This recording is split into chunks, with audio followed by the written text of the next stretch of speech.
Ayan, so tinatawagan ko na po ang magbabahagi ng mensahe ng Panginoon. Tinatawagan ko na po si Attorney Ireveri.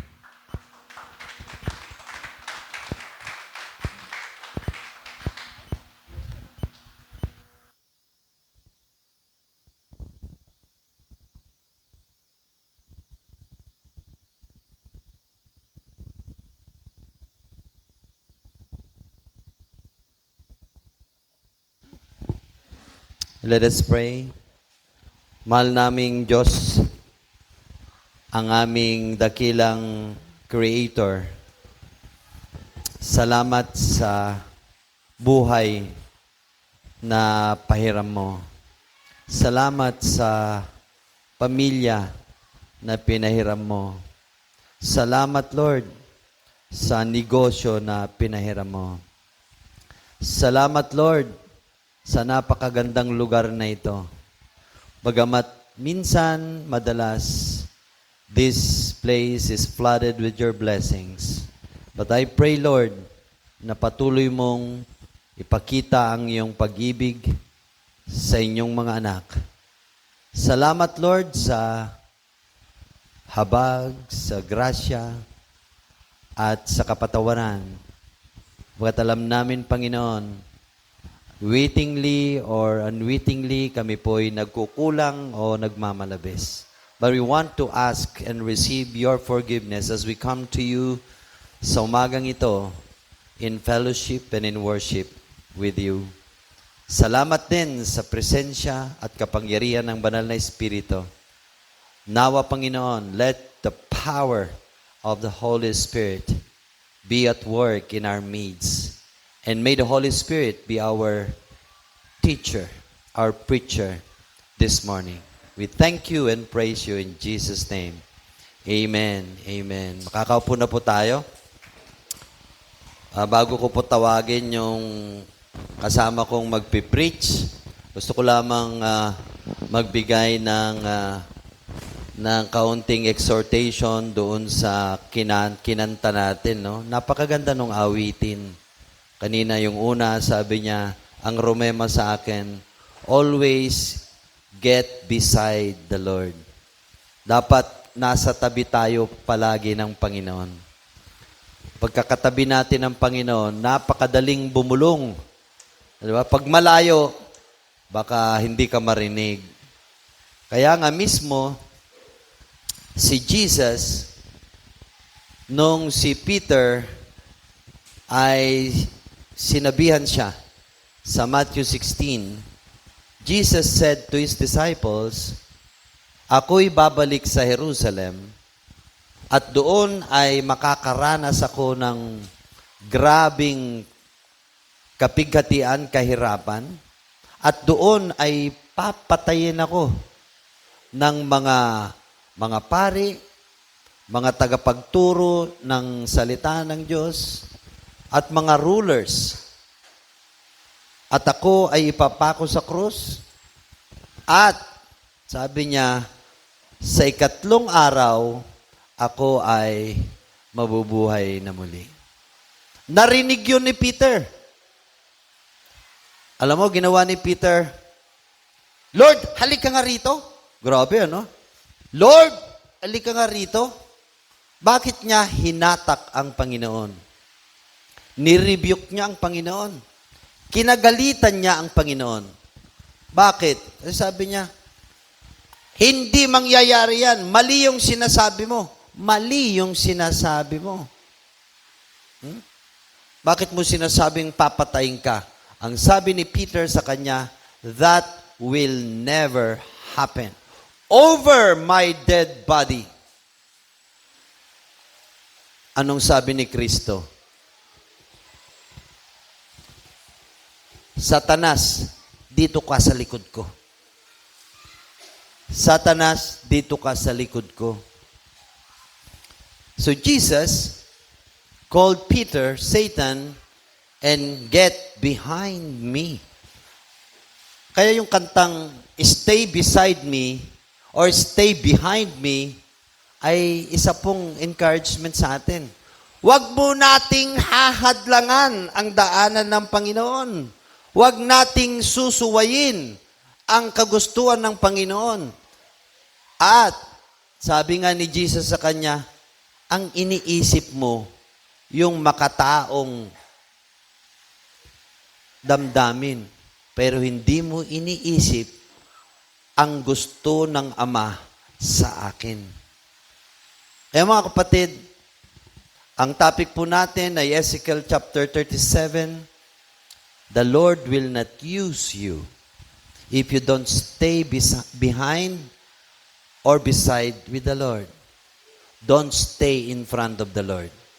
Don't block the way of the Lord. Don't block the will of the Lord. At sabi nga niya yung second kanta kanina, yes, we can do all things if we stay beside the Lord. But if we are far away from the Lord, don't expect to do things successfully. At sabi nga niya, the name of the Lord is greatest among names. No power, no thrones, no amount of money can stand the name of the Lord. The name of the Lord stands above. Pati sakit, kahirapan, pati baha, wala yan sa pangalan ni Jesus. Nakita ko kung paano binaha yung church ninyo. Ano? Pero, praise God, pati yung sound system natin, maayos, Kuya Joseph, Kuya Michael, natutuwa ako. No? Kasi blessing, sometimes, floods are blessings because these are reminders of what we have to do. Diba? Kaya, tandaan po natin that the name of the Lord is above all. Kaya thank you, praise and worship, for giving me this power to preach the word. But before that, meron pong dalawang co-preachers ko ngayon. No? Una kong tatawagin si Kuya Joseph to give us a short testimonial preaching. Kuya Joseph, take it away. Ayan. Practice na to. Mukhang hindi niya yata alam ng pamilya mo. Sige. Hello.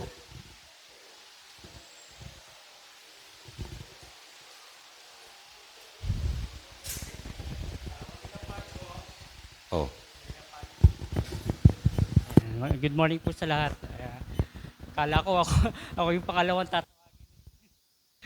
Susundan ko na lang sana si Michael.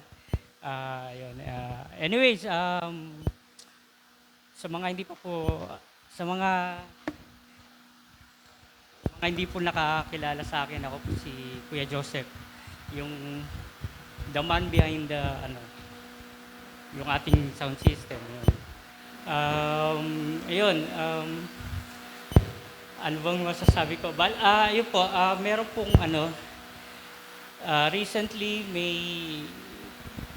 may tinayo po si attorney na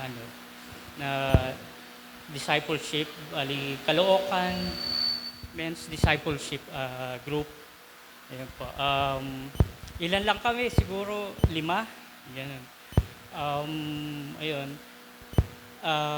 Siguro nasa 2 months na kami ngayon.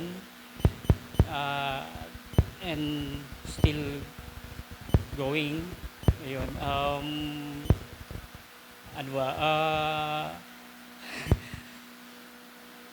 Totoo po, hindi ako sanay tumayo sa harap eh. Ngayon, nakatayo na ako. Ganun talaga eh. Yun talaga gusto ni Lord eh.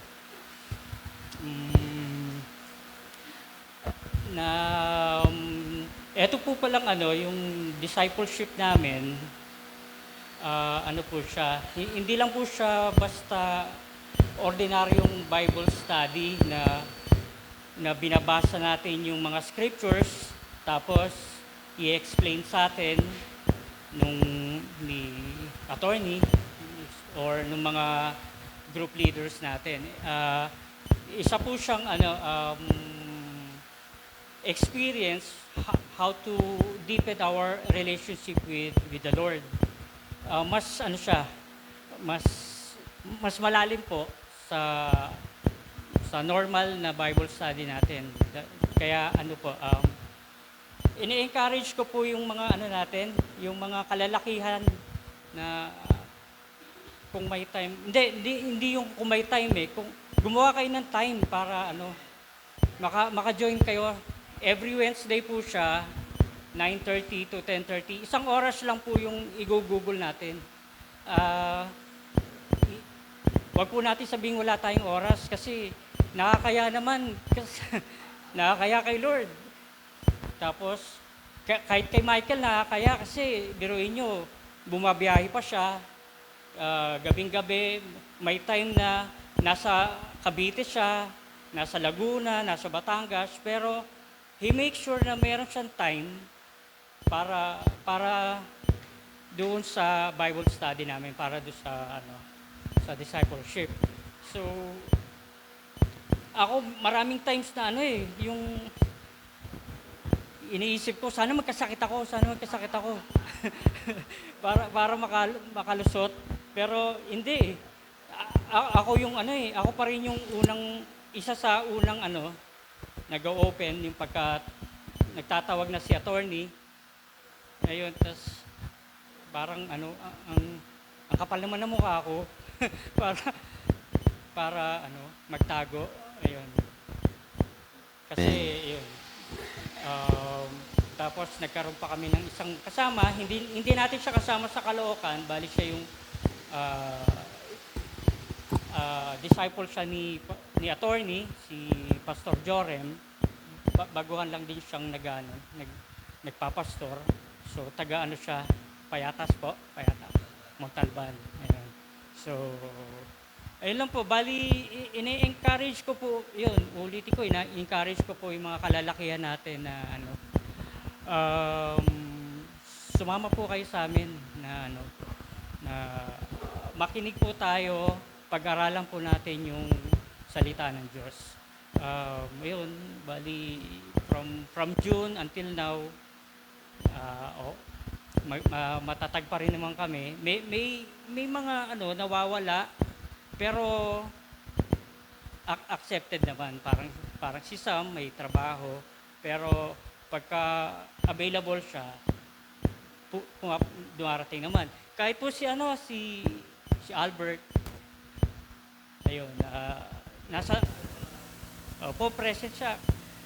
Kahit na nasa trabaho, sa talagang sige lang po, lang po kayo. Nakikinig po ako. Ayun, tapos ayun, pagka talaga nakikita naman namin na napuputol siya, pero pasok pa rin siya ng pasok. Ibig sabihin, hindi nagiging hindrance yung pagkawalan ng internet niya para hindi siya bumalik sa pinag-aaralan. Ay yun lang po ang masasabi ko, bali to God be all the glory. Maraming salamat po.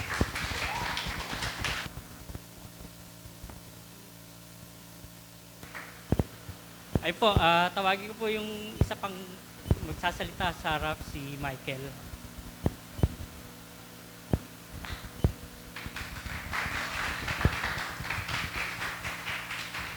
Yan. Good morning po. Actually po, yung discipleship po namin kasi is tuwing Wednesday po. Tapos hindi po siya face-to-face. Kumbaga, online lang po kami nagdi-discipleship. At pinapasalamat ko sa Panginoon kasi yung hanap buhay ko po kasi ngayon is nag-grab po ako. Then, siyempre po, di ba, pagka-grab, kung saan po kayo nakakarating. Then, yun po. Yun nga, sabi ni Kuya Joseph kanina, minsan po, nasa Batangas ako, nasa Laguna, Cavite. Pero, yung paalala ng Panginoon, nandoon. No, kasi, every 9:30 po talaga. Pagka 9:30, pinapatay ko na yung application ko kasi, yun nga, mag-start na yung discipleship namin. Then, kasi po, since nung pinanganak po ako is, nasa church na po talaga ako. Pero, hindi po ganun yung knowledge ko talaga. Kasi, parang, yun, sisimba lang, tutugtog. Ganun lang po dati.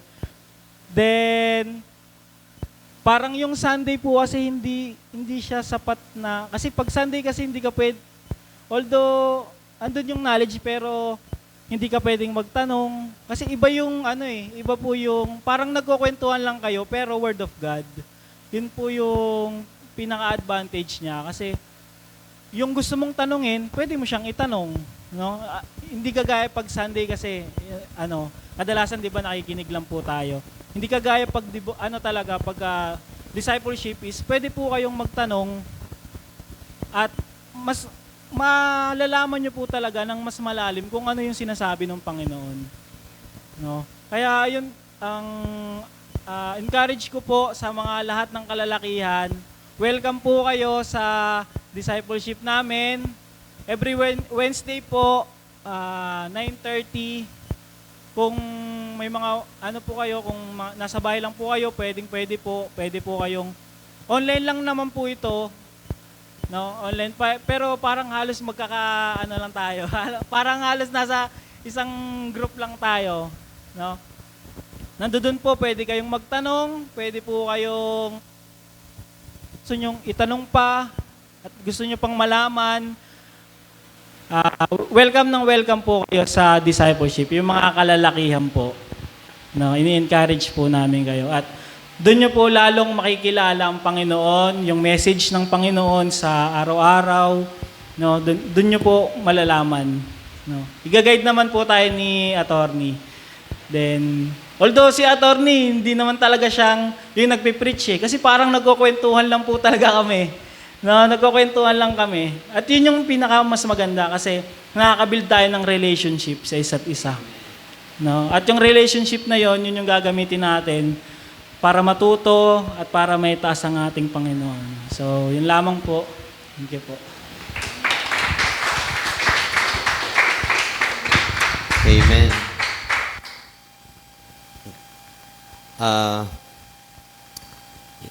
Yung mga hindi nakapagsalita, sa susunod kayo na linggo, si Albert, si Mike, yan. Meron kaming pinagpipray na isa pa, pero pinagpipray pa lang. Yan. Ganun. Kwentuhan lang. Kwentuhan lang. Pero ang ganda nung sinabi ni Kuya Joseph, if you want to follow Jesus, you have to be intentional. Walang susunod ako kung kailangan. Sa amin nga talaga, si Michael, naaawa ko tong batang to. Nasa Cavite, nasa Batangas, naka-online siya sa amin. Minsan sabay kami, on the way kami. Minsan nasa Skyway ako, nasa daan pa ako. Pero ang sarap, sarap na ini-intend, talagang gusto mong sumunod sa Panginoon. At sabi nga find time. Find time. Hindi yung susunod ka lang kung gusto mo. Kailangan sumunod ka, intentional. Because obedience is intentional. Obedience that is not intentional is not faith at all. Maliwanag po yan sa Biblia, no, kung ikaw ay nanampalataya, ikaw ay naligtas, ikaw ay obligadong sumunod sa Panginoon. It's not an option not to follow Jesus. It is a mandate. It is a command that we have to obey the Lord. Kaya, we encourage you to join us online. Si Albert talagang halos ayaw niyang pakita yung mukha niya sa amin. Pero, active yan na nagpa-participate. Ako, presider. Yan. Doon, matututo kang mag-preside. Doon sa amin. So, naka-round na kami. So, we encourage you to get into discipleship. Kasi ang discipleship po ay isang relasyon na mayroong ama, anak, may ate, may ading, may nanay, may anak.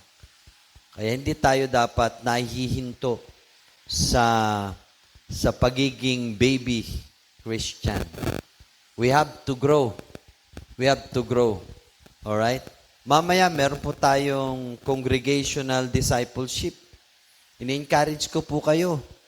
Umattend po kayo at makinig kayo. Mag-share kayo ng pagpapala nyo. Sila, ang dami nilang sinishare na blessings. Kaya nga, nabe-bless ako kahit wala ako rito every Sunday. I know what's happening dahil sinishare nila yung mga blessings sa Panginoon. Okay? So, if you have time, I think may pagkain naman yata rito. May elepante, may buhaya, na ulam. So, but importante yung discipleship. Join us after the service, mga 1 o'clock. 1 hour lang naman yan or 2 hours. Depende kung masyadong madaldal yung iba. Inaabot ng 3:00 hanggang 4:00. Okay? So, mga kapatid, napakahalaga po ang discipleship. Ang isang Kristiyano na wala sa discipleship, hindi yan Kristiyano. Dahil ang totoong Kristiyano ay isang disipulo. Ano bang ibig sabihin ng disipulo? Sa Biblia, a disciple is a follower of Jesus. Follower of Jesus. So if you are not a disciple, you are not a follower of Jesus. And if you are not a follower of Jesus, then you are a follower of whom? Kanino ka sumusunod? So kaya hinahamon ko, lalo na yung mga medyo may edad ng katulad ko. Walang pahinga, walang retirement sa pagsunod sa Panginoon. Kaya sinasabi ko yung mga pastor, mga bishop na gusto nang magpahinga, may dala akong pala. Anong gagawin sa pala? Panghukay. Kung retired ka na, maghukay ka na ng libingan mo. Tutulungan pa kita. At ako na ang magtatabon sa iyo kung gusto mo nang mag-retire. For as long as we live, let's worship the Lord. For as long as we live, let us serve the Lord.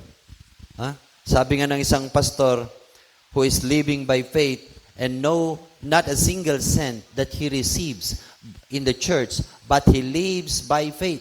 Nabubuhay siya sa pananampalataya at kung may magbigay, praise the Lord. Kung walang magbigay, praise the Lord. Kaya sabi niya, alam mo, attorney, para akong nasa sabungan. Sa meron at sa wala, tuloy ang sabong. Sa meron at sa wala, tuloy ang sabong. Sa meron at sa wala, magpapatuloy ako kung saan ako pinili ng Diyos. Okay? Now, this time, let's talk about hope, pag-asa, and restoration. Habang may buhay, may pag-asa. Ayos ba? Habang may buhay, may pag-asa. Ang problema lang po, bukas ba alam mo kung may buhay ka pa? We don't know. Only the Lord knows the future. And therefore, today is your last day to have the hope in your life. Huling araw mo na ito para yakapin ang pag-asang yan. Ibig sabihin, kung may pagkukulang tayo, kung may pagmamalabis tayo, may pag-asa pa. Lord, I'm sorry. Sorry po. I want to be restored. Nais ko pong bumalik ngayon din, Panginoon. Obedience should be now. Not tomorrow. Hindi after the service. Be sure before you leave this place, you have restored yourself to the Lord. For you do not know what is next after this hour. Praise God if there's another day. But every day is a final day to enjoy and embrace the hope that God gave us. Oy, congratulations. May apo ka na pala. Congratulations. Palakpakan natin ang Panginoon. May apo na si Mr. and Mrs. Del Carmen. Hallelujah. We've been praying for that. And sabi ni Pastor Bebot sa akin, nung kinongratulate ka, salamat, Torny, may apo na rin ako. Pero marami pang susunod, sabi niya. Kaya nasa isip namin si Michael. Ayan. Ezekiel chapter 37, verse 1. Ezekiel 37, verse. Si Ezekiel po ay isang propeta. Ezekiel is a priest and a prophet, lingkod ng Diyos. Ang isang mananampalataya ay isang lingkod ng Diyos. Pag sinabi nating lingkod ng Diyos, naninilbihan siya sa Panginoon. Naninilbihan siya sa Panginoon. And Ezekiel is an Old Testament servant of God. And being a prophet, he is in direct communication. Diretso ang kanyang pakikipag-usap, pakikitungo sa Diyos Ama. Paano kaya kung bigla kang kausapin ng Panginoon ngayon, narinig mo yung boses niya? Ano pangalan mo? Ano? Pag tinanong ng Lord ang pangalan, ano pangalan? Akin? Akin siya? Tama ba yun? Akin siya? Aki siya. Hindi ko Ikaw? Pauline. Kulin. Kulit. Kulin. Yung nanghihina ng boses pag kinausap ko yun. Sabi niya, Colleen! Hala, sino tumatawag sa akin? Kayla! Hala, Lydia! May Lydia ba rito? Walang Lydia. Namiss kita. Ba't magkalayo kayo? Hindi naman kayo nag-aaway. Amen. Hallelujah. What if the Lord personally and directly goes to you and talk to you in the middle of the night? What would be your reaction? Either matakot ka o hindi mo makilala ang boses ng Panginoon, or if you are close with the Lord, if you are beside the Lord, alam mo siya yan. But if you are far, malayo ka sa Kanya, dahil busy ka sa maraming bagay, matatakot ka at hindi mo makikilala ang boses ng Panginoon.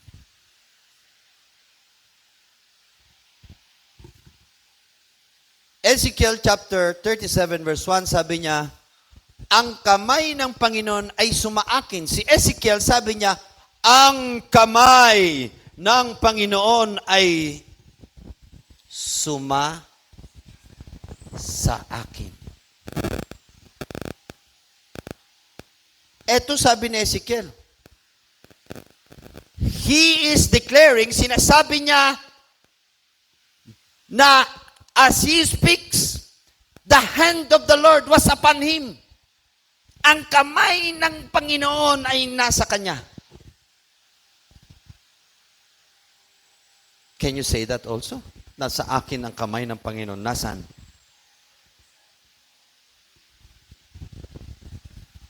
At anong sabi niya dyan? At kanyang dinala ako sa Espiritu ng Panginoon. I was brought to the Spirit of God. Ngayon, sa verse 1 na to, andun yung kamay ng Panginoon at sinong kasama niya? Kasama niya yung Espiritu ng Diyos. Wow! You have the hand of God and you are in union with the Spirit of God. Andyan yung kamay ng Panginoon at kasama mo pa ang Espiritu ng Diyos. At inilagay niya ako sa gitna ng libis. And He brought me, the hand of God, the Spirit of God, brought Ezekiel into a huge, big valley o lupa, patag na lupa. at yaon ay puno ng mga buto. Kapatid, the hand of the Lord was upon Ezekiel. Not only the hand, but the Spirit of God. And the hand and the Spirit of God ay dinala si Ezekiel sa isang napakalawak na lupain, valley, na napapalibutan ng mga mountains or hills. Okay lang ba na ipinuntahan sa iyo ay punong-puno ng buto? Nakakita na ba kayo ng buto? Siguro bulalo. Pero ito, buto ng tao. Buto ng tao.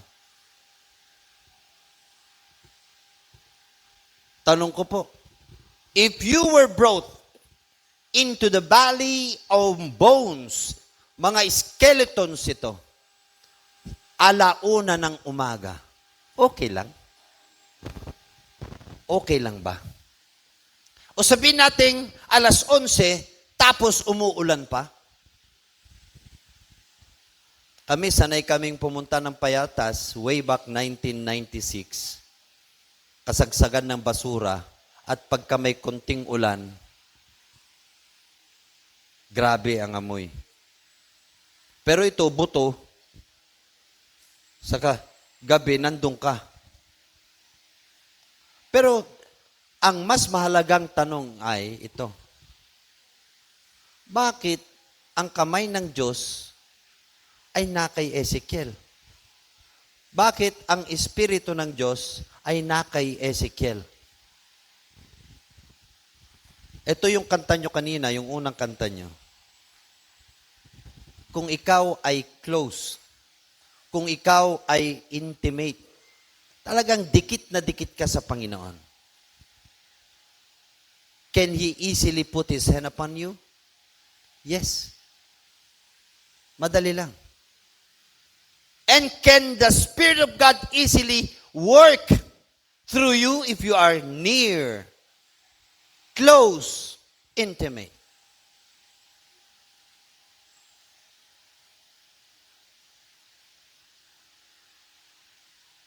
That's the question. Is the hand of the Lord upon you? Hindi lamang yan. Is the Spirit of the Lord is upon you? Because if the hand of God and the Holy Spirit are with you, then I'm telling you, you have no way but to live a righteous life. Righteousness is in the hands of God.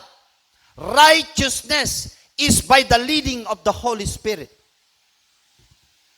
And you know for now, alam nyo sa mga sandaling ito, if you are living a biblical righteous life.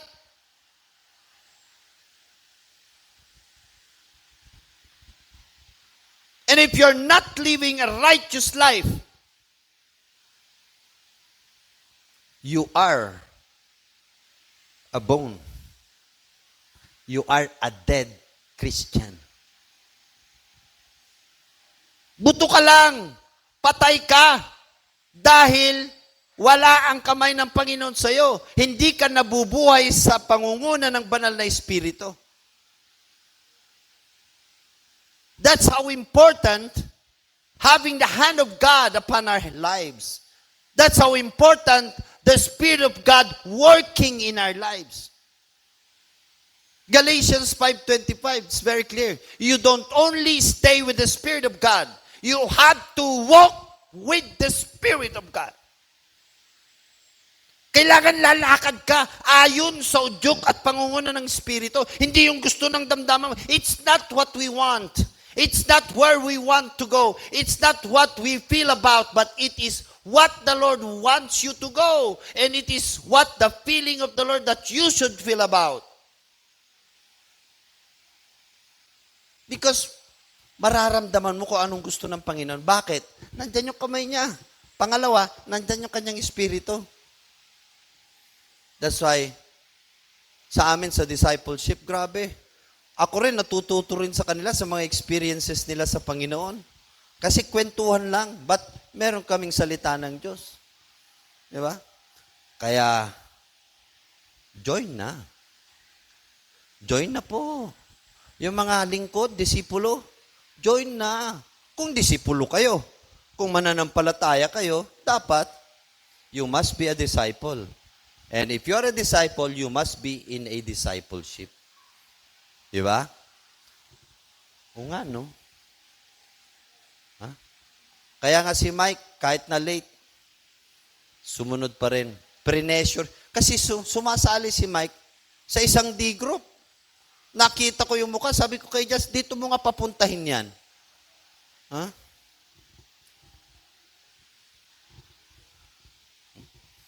Kaya kapatid, baka gusto mong mag-join.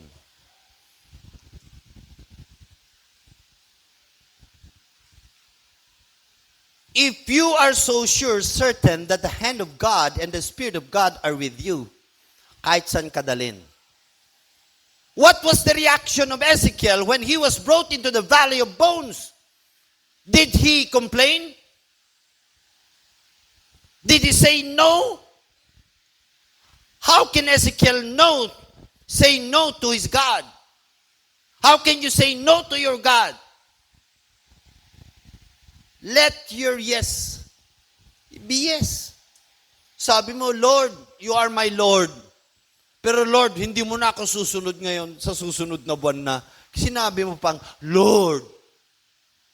Ang Lord ay master yan. Pag anong sinabi, gagawin. Hindi mo siya Lord pag hindi mo siya sinusunod. Amen?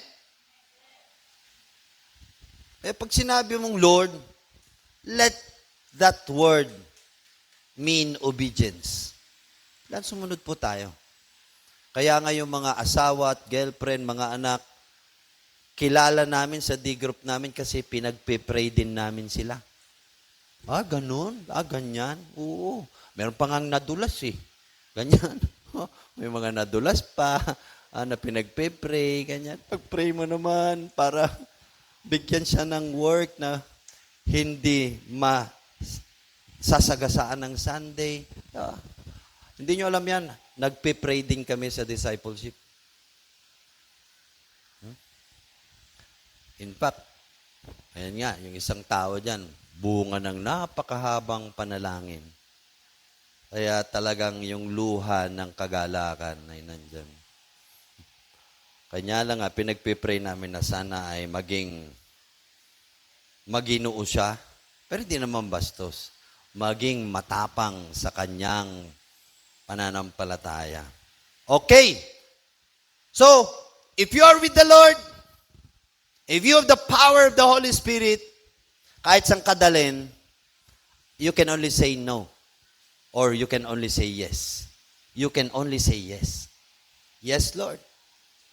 Kaya dito, since Ezekiel has surrendered his life, sinuko niya yung kanyang buhay sa Panginoong Diyos, lahat sinuko niya. At siya'y nagpapakumbaba sa kagustuhan at kalooban ng Panginoon.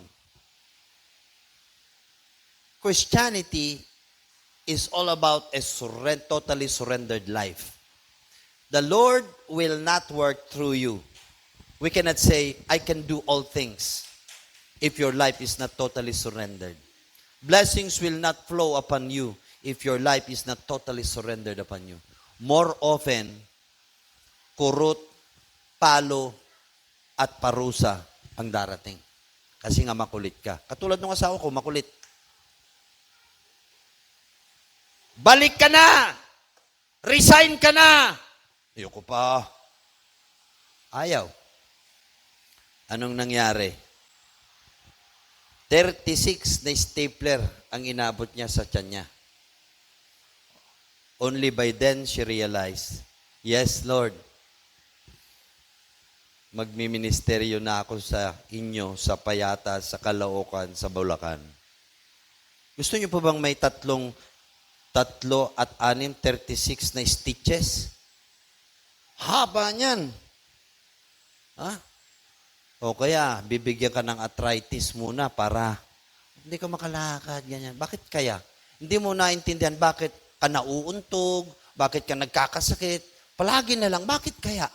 Hindi kaya paalala ito na tinatawag ka na ng Panginoon? You are concerned. Sabi nga ng Lord kay Peter, you are more concerned about yourself. You are more concerned about humanity. You are not concerned about divinity. You are not concerned about the Father's will.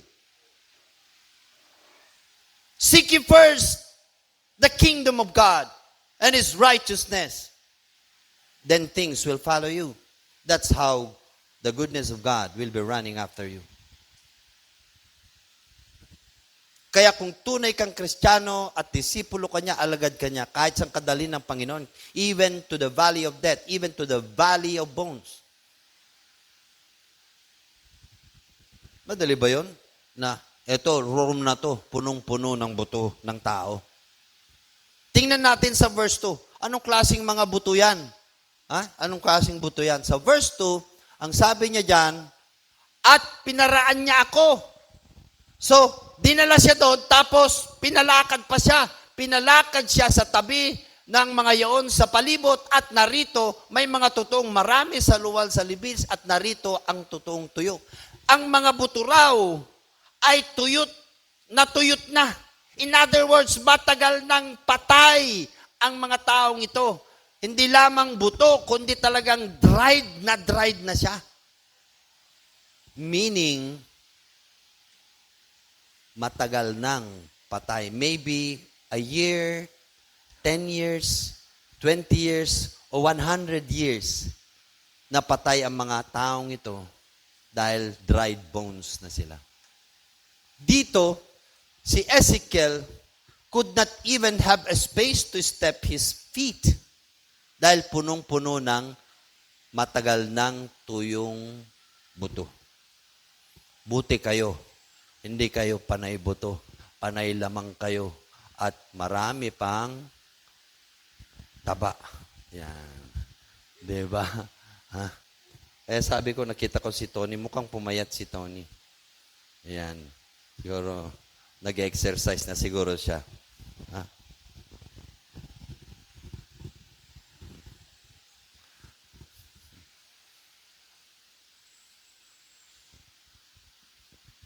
The Lord showed to Ezekiel the kind of life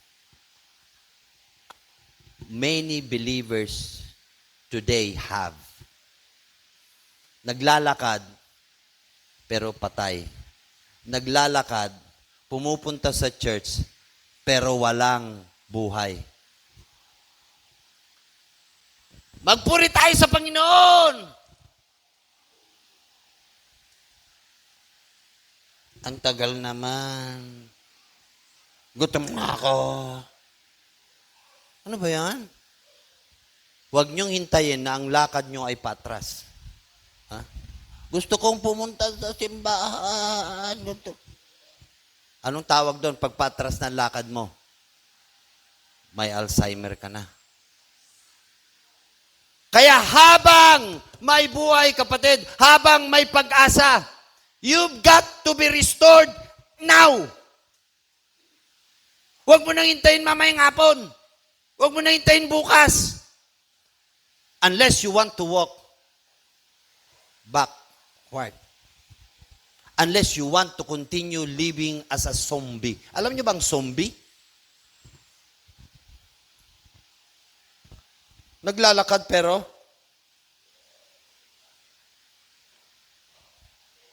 pag nakakita ka ng zombie ng gabi, ano? Kamukha ko pa. Si attorney, zombie. Sa palagay mo, yayakapin mo ko? No way. But Ezekiel, having seen, nakita niya yung mga matagal nang tuyo na buto. Natakot pa siya.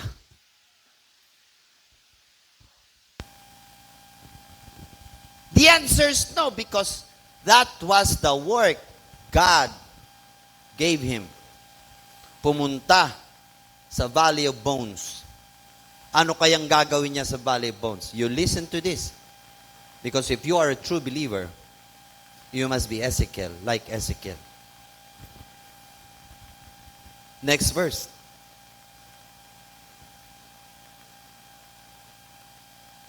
At kanyang sinasabi sa kanya. Si Ezekiel po ang nagkikwento ito. God talk to Ezekiel. Patuloy. Kasi propeta siya eh. Ha? Ha? Kaya nga, uy, anong sinasabi ng Lord sa iyo ngayon? Wala. Wala. Wala siyang sinasabi sa iyo ngayon. Abay, uwiin na tayo. Ha? Uwi na tayo. Kaya dapat when you come to church, ready yung tenga mo. Ready yung spiritual ear mo. If you have just listened to the Lord sa mga singing preachers natin kanina, take note ako yung pangungusap ng Lord sa akin. Kayo po, sabi nung iba, take note, Torny. Dito na yan, Torny. Yan ang problema, hanggang dito lang. Wala dito. We don't live by the mind. We must live by the purified heart, where the spirit and the soul dwell and reside. So anong sabi ni Ezekiel? Sabi ni Ezekiel, sinabi sa akin ng Diyos, anak, maaari bagang mabuhay ang mga butong ito. Ibig sabihin, ang Diyos nagtanong kay Ezekiel. Oh, si Pauline ba to? Hindi, ikaw na lang. Ano pangalan mo? Minda. May. May, sabi ng Diyos sa iyo, maaari bang mabuhay ang buto? Buto na sa, gumising ka! Pwede ba yung ganon? Wala na. Wala na. Eh, yung kamamatay lang, pwede bang sabihin, gumising ka! Gumising ka! Di ba ganyan pag may namatay na? Gumising ka! Gumising ka! Hindi ko kaya ito! Bakit mo ako iniwan? Di ba masakit yun? Gumising ka? Pero dito, sabi ng Diyos kay Ezekiel, maaari ba bang mabuhay yung buto? Buto na pinag-usapan natin dito, buto. Hindi taba, buto. Nung natagpuan niya ako, kasi hinanap niya ako eh. Tama ba yan? Na hinanap mo ako. Kaya maraming babae ang hindi nakakapag-asawa kasi hindi sila naghahanap.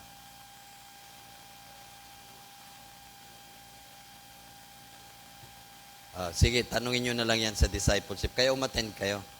Dapat bang maghanap ang babae o ang lalaki ang maghanap? Ha? Lalaki? Saan sa Biblia na lalaki ang maghanap? Sige nga. Oh, Joyce. Lalaki bang maghanap o hinanap mo si Marvin? Ha? Binigay siya sa'yo o ikaw ang binigay kay Marvin? Ha? Di ba? Ang babae, ibinigay sa lalaki. Di ba si Adan nilikha? Tapos nakitang malungkot si attorney. Kaya nilikha niya si Jasmine at binigay sa akin. Di ba gwapo ako? Ayaw talaga.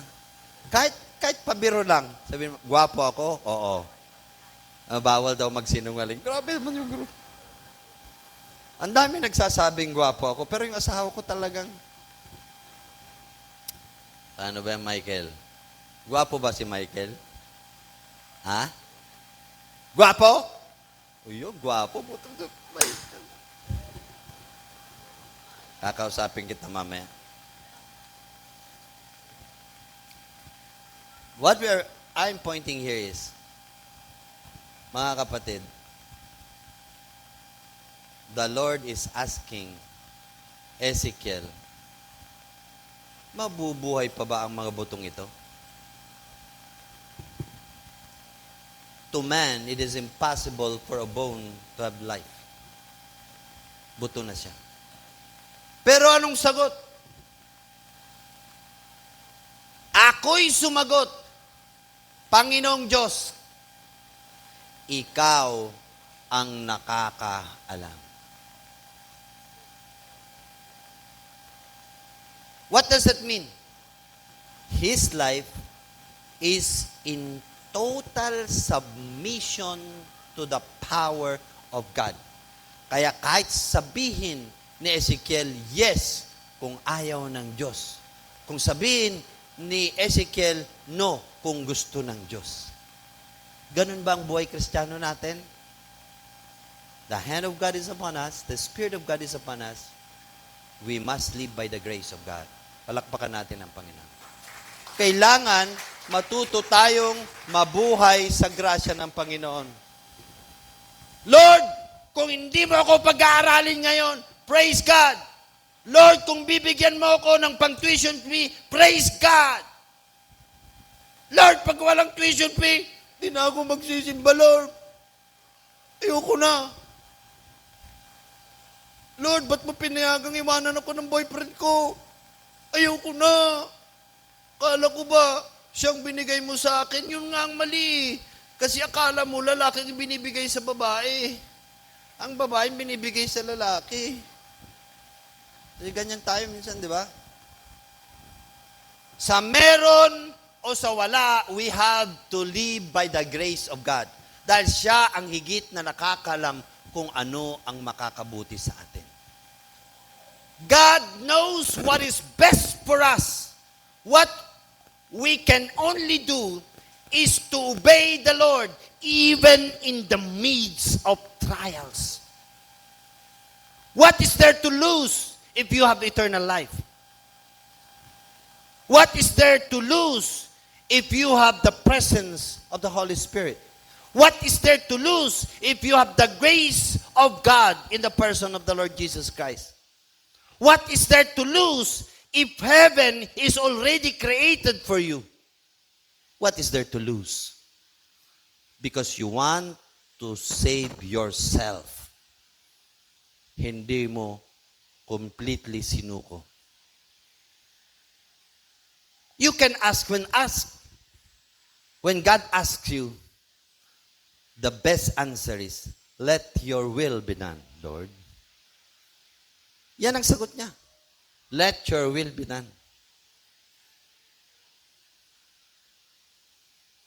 Ako, I am an illegitimate child. Pang-tresing anak. Anak sa labas. Katulad ninyong lahat.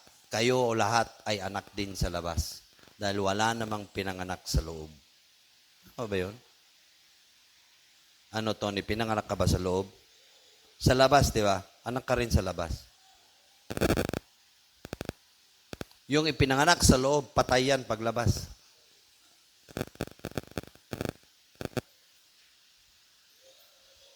Next verse. So, nagtanong ang Diyos sa kanya. But before I go to this verse, nagtatanong din ba ang Diyos sa inyo? Marami siyang tanong sa inyo. Kanya lang, dalawa. Either hindi nyo naririnig kasi busy ka. Kasi busy ka. Or naririnig mo pero ayaw mong sumunod dahil busy ka pa rin. Kaya pagdating ng Panginoon at busy ka, ang kabisihan mo sa impyerno.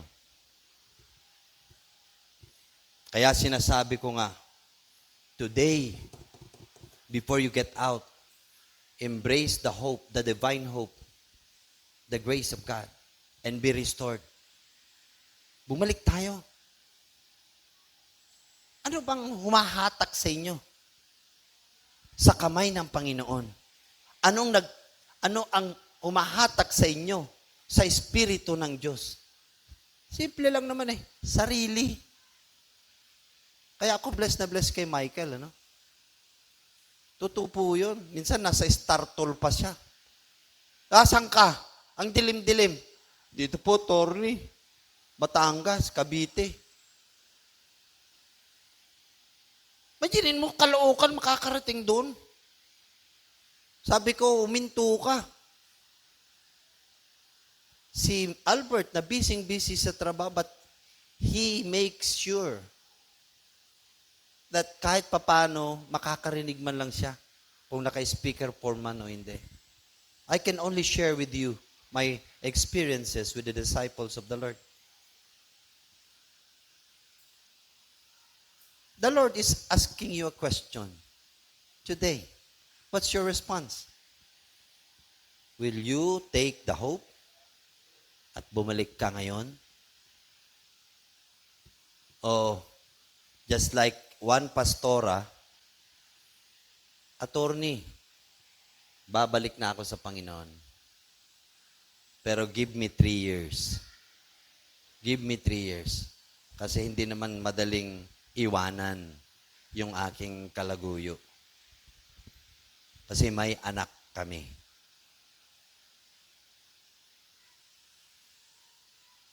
Pero kanina, nag-text si pastor na si pastora, yung tinutukoy ko, ay 1 buwan na silang hiwalay. So praise God. But I told the pastor not to give her leadership role until totally restored siya. Pero kayo po, kumusta po ang relationship? Kumusta po ang ministeryo ninyo sa Diyos? O nagmamadali kayo? Sana, Torni, ang service natin alas 10 hanggang alas 12 lang. Tandaan mo yan, attorney ka. Dapat sumunod ka. Pero hindi ba sabi ng Panginoon, keep holy the Lord's day. Ano bang day? Tanongin ko nga itong mga batang to. Ilang oras ang isang araw? 24, tama! Pero parang ang gusto mo lang hanggang alas 12 lang. Bakit? Bakit? Kasi nga, baka magsisimba ka sa kaaway ng Lord. Ha? Naghihintay na siya sa mall eh. Diba? Naghihintay na siya sa mall. Meron kaming meet up ngayon. Yun, no? Meet up, ha? Nakikipag-meet up ka na? Oy. Itong mga batang ito, no? Pastor Eva, i-disciple nyo itong mga batang to. May discipleship na ba kayo? Wala pa? Oh. Dapat, meron kayo. Sinong nanay nyo? Amen. Saka, ayun, mas maganda yun, no? Mas malaki ng konti. Ay, yung nanay mo. Iba naman, nanay mo sa pananampalataya, sino? Di ba? Dapat meron tayong nanay, tatay sa pananampalataya. O, yung mga matatanda rito, meron ba kayong tatay at nanay sa pananampalataya? Pag wala, ewan ko paano ko ilalago. Kaya kung ako sa inyo, join na. Join na kayo. Muling sinabi niya, basta eksaktong alas 12 matatapos ako. Dahil gusto niyang umuwi. Gusto niyang umuwi? Kunwari ka pa. Sabi niya, oh. Tingnan niya, sabi niya.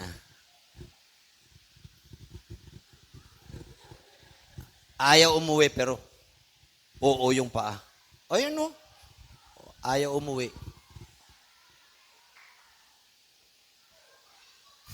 Dito ako sa puntong ito. Yan. Ayan, magkapatid kayo, di ba? Yes, natatandaan ko pa kayo. Sana wag naman kayong uwing-uwi na. Kasi may kainan pa dito. May kainan pa rito. Hindi ko alam kung totoo yung sinasabi ko, pero sana magdilang anghel ako. Pero kung wala man, pwede namang fasting. Amen? Fast eating, yun, para makakain bago umalis. Yun, no? Please, if you have time, join kayo sa mentoring mamaya, discipleship. Kasi kasama natin yung mga taga Santo Tomas. Muling sinabi niya sa akin, prophesy, manghula ka, prophesy. Sabihin mo sa kanila, sa mga butong. Imaginin mo, God asked Ezekiel to talk to the bones. Ikaw ba? Pag sinabi ni Diyos, kausapin mo nga yung buto? Kakausapin mo? Parang, Hindi. Dahil, buto na yun eh. Buto na yun. Pero pag tatanungin ko yung asawa ko, ibang sagot. Ikaw ba? Pag sinabi ng Diyos na pogi ako, sasabihin mo, oo.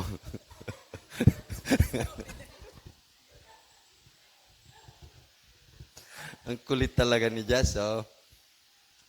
Pero tingnan natin, si Ezekiel, propeta, lingkod ng Diyos. Ang ganda nung sound ko ngayon, brother Kuya Joseph. Sa amin doon, ang tawagan namin kuya sa discipleship. Kuya June, ganyan, Kuya Joseph, Kuya Michael, ganyan. Medyo personal, di ba? Attorney. Naku, may bayad ka agad pag attorney. Oo, kasi... Prophesy, manghula ka, kausapin mo ang mga butong ito at sabihin mo sa kanila, kayong mga tuyong buto, inyong pakinggan ang salita ng Diyos. May sinabi ang Diyos kay Ezekiel, kausapin mo yung mga buto at ito ang sabihin mo, makinig kayo sa salita ng Diyos. Yes, sir. Hindi niya sinabing, hindi kasi walang buhay yan eh. Di ba? So ano sinabi niya? Hoy, mga buto, makinig kayo sa salita ng Diyos.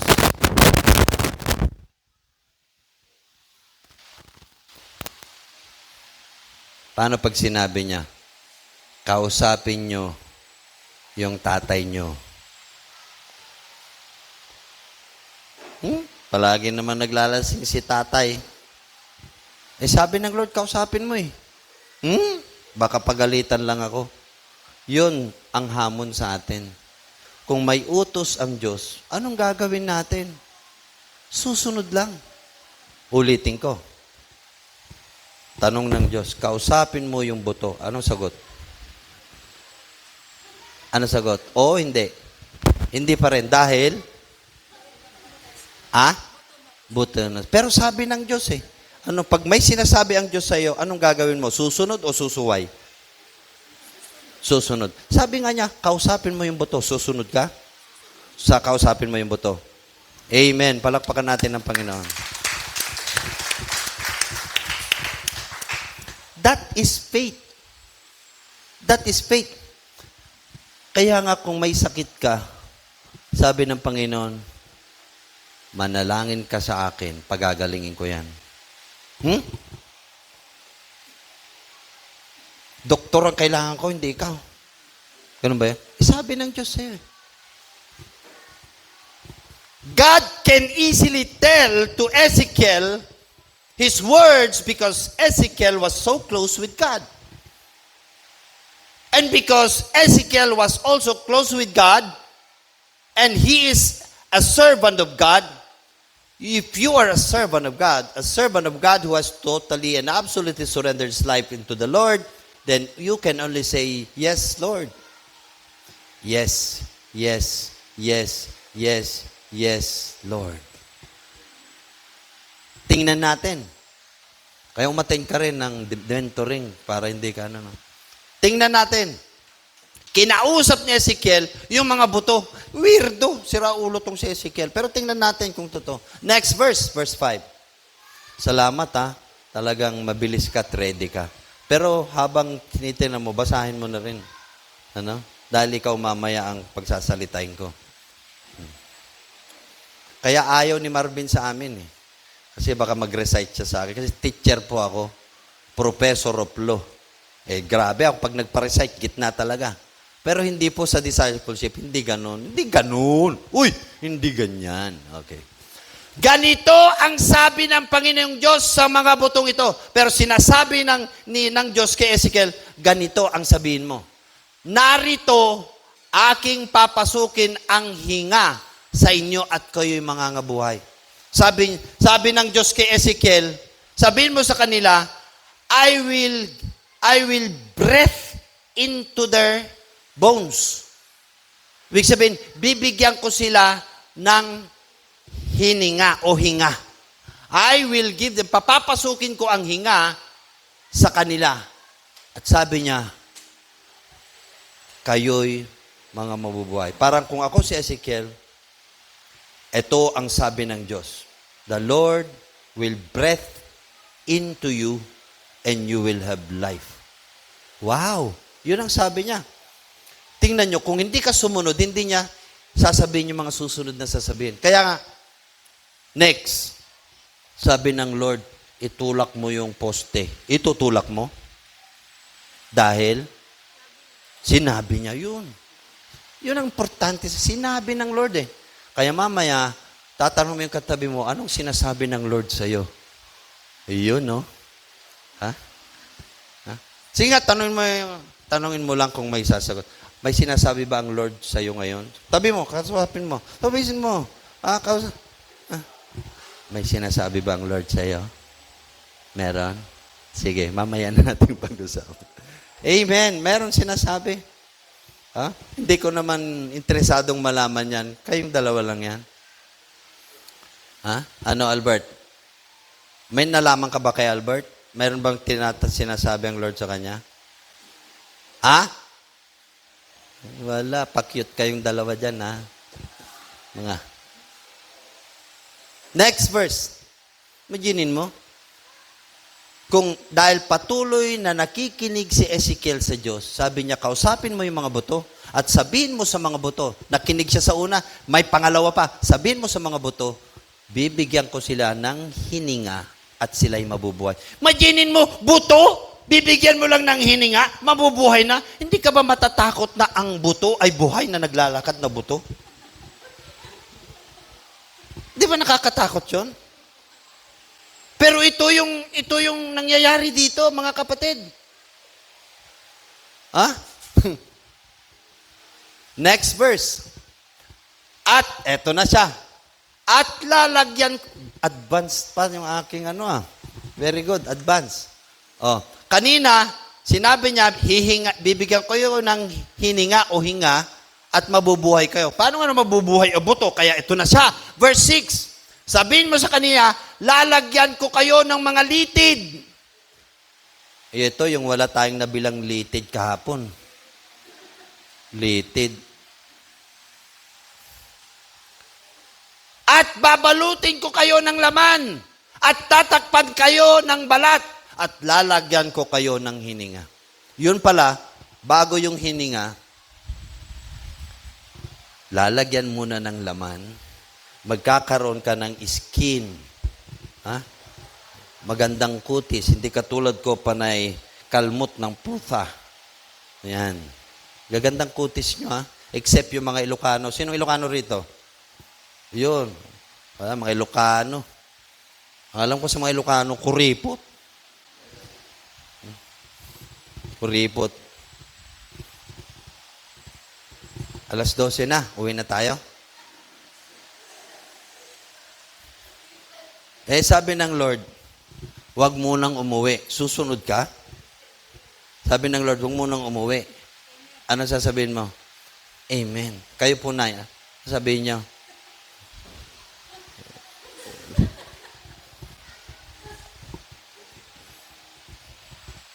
Pero tapusin ko po hanggang 12, then just. At kayo'y mga nagbuhay at ang inyong mga lalaman na ako ang Panginoon. Ito pinaka-importante. Yung panghuling close. Kausapin ng buto, sabihin, bibigyan ko sila ng hininga at bago sa bigyan ng hininga, bigyan ng laman, ng litid at lagyan ng skin at mabubuhay sila. Bakit gagawin ng Panginoon yon? Bakit kanya bibigyan ng buhay? Bakit sila bibigyan ng... Para malaman nila na siya ang Panginoon. Kaya ang Panginoon po natin is a God of miracles. Our Lord is a sovereign Lord. Our Lord is almighty. Our Lord can do everything. All you've got to do is to stay with Him and have His hand upon you and have the Holy Spirit upon you and let the Holy Spirit leads your life. And miracles will happen. Sabi sa Joshua 3:5, magpatuloy kayo sa kabanalan. Magpatuloy kayo sa magagandang gawain. Bukas, makita nyo kung sino ako. Makikita nyo ang mga bagay-bagay na hindi nyo pa nakikita sa buhay nyo. I will show you great and mighty things. Okay pa kayo? Verse 8. 7. Sa gayoy, nanghula ako na gaya ng inutos sa akin. Nanghula is prophesy. Hindi ito manghuhula na mayroong pangtak na ganyan, tapos may dalang palayok, ganyan. Hindi ganon. Ha? Hindi ganon, ha? Hindi ganon yan. Prophet ang tawag dyan, no? Tapos tingnan nyo ang nangyari. No? Pagkatapos na sinabi ni Ezekiel, sa gayoy nanghula ako sa ganyan. Ay no, ang sabi niya rito, habang sinasabi ni Ezekiel, yung sinasabi ng Diyos sa mga buto, anong nangyari? At habang ako'y nanghuhula, ibig sabihin, habang ibinibigay ko ang salita ng Diyos, may mga naghinugong. At narito isang lindol. Ingay at lindol. At ang mga buto ay nangagkalapit buto sa kanyang buto. Ano yun? Habang si Ezekiel ay nakikipag-usap sa mga buto, sinabi ng Diyos sa kanya, biglang nagkaroon ng ingay. Imaginin mo, in the valley of long dried bones, nangungusap si Ezekiel kung ano sinabi ng Diyos, biglang may ingay. Siguro, hindi mo alam kung anong ingay yan, no? Parang Araneta Coliseum. Tapos, biglang may mga nagpakita at nagtatakbuhang mga buto. May lindol pa. Buto na nangagkalapit. Ibig sabihin, para silang army. Nakakita na kayo ng army? Batalyon ng army? Yes, we wanna go home. Ganun, no? Parang mga Kristiyano rin, nagkikristyano naman. We wanna go home. Alas 12 na. Uwi na tayo. Di ba, ganun? Pero ito, mga buto, mga anak, mga buto yung mga, at maingay sila. Nagkakaisa sila. Habang si Ezekiel ay nangungusap sa kanila ng salita ng Diyos. Nakakita na kayo ng butong tumatakbo na in unison? Next verse. At ako'y tumingin at narito may mga litid sa mga yaon at laman ay lumilitaw sa mga yaon at ang balat ay tumakip sa mga yaon sa ibabaw ngunit walang hininga. Habang nagpo-prophesy si Ezekiel, nakita niya yung nagtatakbuhan, ay nakikita ni Ezekiel na nagkakalaman sila. Diba? Buto ako? Ha? Tumatakbo ako. Buto ako, pero habang tumatakbo ako at nagpa-prophesy si Ezekiel, nagkakalaman ako. Ganitong nangyayari. Ang sabi nga lang ni Ezekiel, wala pang buhay.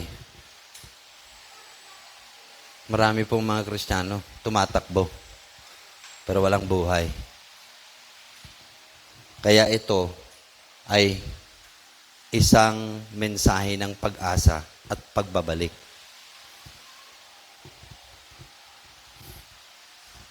Walang hininga sa kanila. They're just like the living dead. The living dead. And verse 9, nang magkagayoy, sinabi niya sa akin, ang kinikwento ni Ezekiel, sinabi ng Lord sa kanya, prophesy sa hangin. Ha? Mangusap ka sa hangin. Ito na naman po. Ito'y paborito ko ngayon. Sabi niya, mangusap ka sa hangin. Makikipag-usap ka ba sa hangin? Dahil sabi ng Amen. Kaya pag sabi ng Lord, tuwing linggo, pumunta ka rito, Amen. So pupunta ka nga. Amen. Walang humpay, ha? Magkikita tayo. Magkikita tayo. Kayo po kaya. Kayo po kaya. Huwag tayong palitaw. Alam mo yung palitaw? Bro, alam mo yung palitaw? Ano po yun? Yun, kayang perfect. Ang palitaw ay lulubog, lilitaw. Yung iba, ayaw nang lumitaw. Lubog na lang siya palagi sa baha. Manghula ka sa hangin, manghula ka, anak ng tao, at sabihin mo sa hangin, talk to the winds, talk to the four winds, at ganito ang sabi ng Panginoong Diyos, manggaling ka sa apat na hangin, o hinga, at humihip ka sa mga patay na ito upang sila'y mga buhay. Talk to the winds, and tell the winds to give breath into the bones, into itong mga bones na nagkalaman na. Talk to the winds. At anong nangyari sa verse 10? Magtatapos ako rito. Verse 10. Sa gayoy ng hula, sumunod si Ezekiel. Basta kung anong narinig niya, sumusunod si Ezekiel. The restoration here that I'm speaking about is yung pagbabalik sa pagsunod sa Panginoon. Kung anong humahad lang sa pagsunod mo sa Panginoon, suko mo na yan. Balik ka. Nang maranasan mo ang pagpapala at milagro ng Panginoon. At sa gayoy ng hula, ako kagaya ng inutos niya sa angin at ang hininga ay pumasok sa kanila at sila'y nangabuhay. At nagsitayo na ang kanilang mga paa, isang totoong malaking pulutong. Ito yun, di ba? Grabe, no?